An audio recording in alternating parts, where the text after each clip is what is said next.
हरे साचो बड़ा नीक लागेला। अरे भैया लाइट में छोड़ देना, काहे चुकुर पुकुर कर रहे हैं आप? चाकुर चुकुर मत करो। की मीठी बोलिया हो मीठी बोलिया, की मीठी बोलिया से हरे माधवा चुरावे लुता,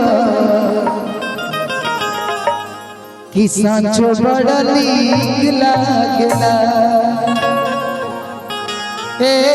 जी सुनी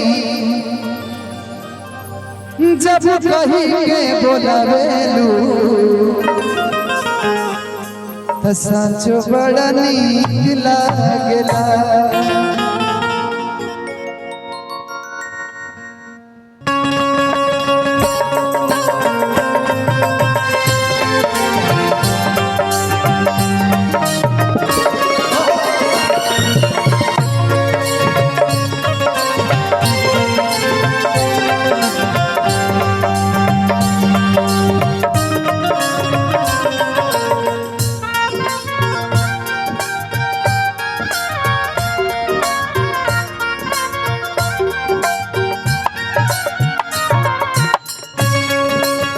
क्या बात है?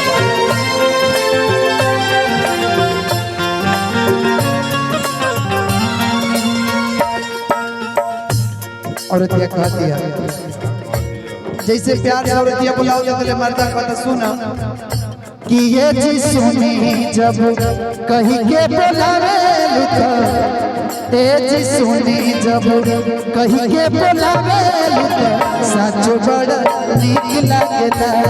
जी सुनी जब कहीं के बोलावे लुता, साचो बड़ा नीक लागेला।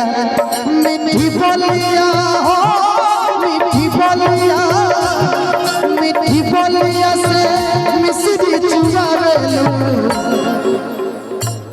मीठी बोलिया से मिश्री चुरावेलू, साचो बड़ा नीक लागेला। जी सुनी जब कहीं के बोलावेलू, साचो बड़ा नीक लागेला।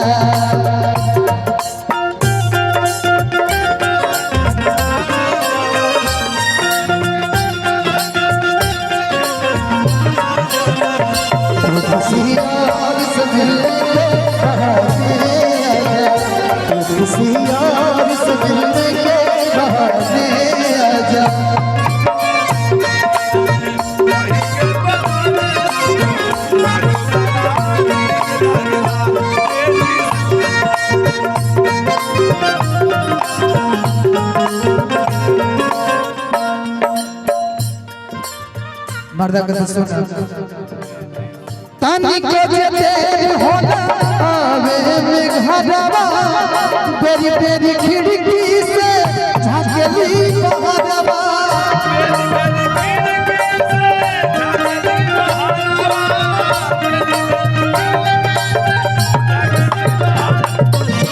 तानी को देते होला आवे में घरवा, बेरी बेरी खिड़की से झांकेली बहरवा,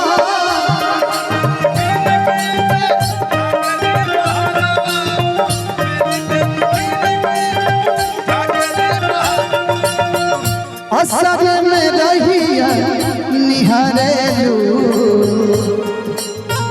असर में रहिया निहारेलू, साचो बड़ा नीक लागेला। जी सुनी जब कहीं के बोलावेलू, साचो बड़ा नीक लागेला। जी सुनी जब कहीं के बोलावेलू, साचो बड़ा नीक लागेला।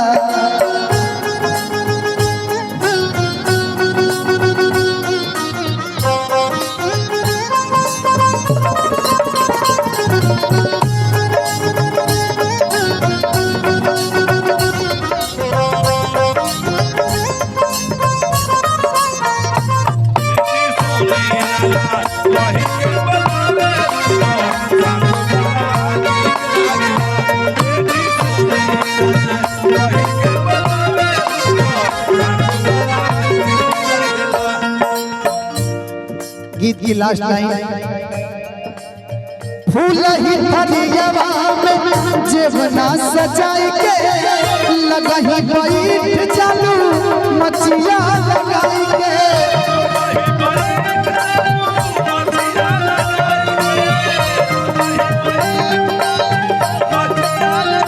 फूल ही फरियावा में जेवना सजाई के लगही बैठ चालू मचिया लगाई के